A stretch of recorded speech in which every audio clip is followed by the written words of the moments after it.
агентии мубориза бо коррупсияи тоҷикистон рӯзи 11 майи соли 2022 хабар дод ки тафтиши пешакии парвандаи ҳабибуллоев аловиддин раиси ҷамоати шаҳраки шаҳидони ноҳияи аштро бо иттиҳоми қаллобӣ бо истифода аз мақоми хидматӣ ки боиси расонидани зарари ҷиддӣ ба шаҳрванд шудааст анҷом дода баъди тасдиқи фикри айбдоркунӣ ба додгоҳ супурдааст. маркази матбуоти агентӣ дар шарҳи ин парванда гуфт ҳабибуллоев аловиддин дар вазифаи раиси ҷамоати шаҳраки шаҳидони ноҳияи ашт кор карда дар давоми фаъолияташ дар ҳолати зерин ҷинояти қаллобиро содир намуд, чунончи ном бурда бо мақсади ба даст овардани даромади муфт бо истифода аз ваколати мансаби барои ҷудо карда додани қитъаи замини назди авлигӣ ба масоҳати 8 сотиқ аз шаҳрванд А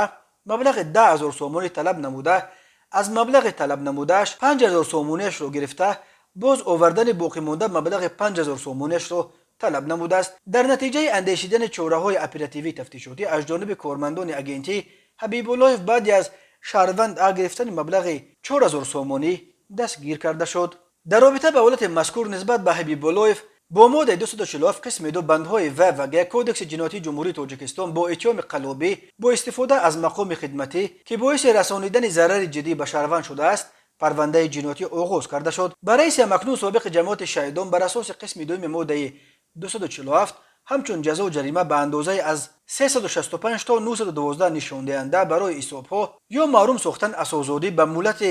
аз 2 то 5 сол таҳдид мекунад. вале таҷрибаи судӣ дар тоҷикистон нишон медиҳад ки мансабдорони барои заминфурӯшӣ ба даст афтода дар аксари мавридҳо бо пардохти ҷарима аз ҷавобгарӣ халос мешаванд.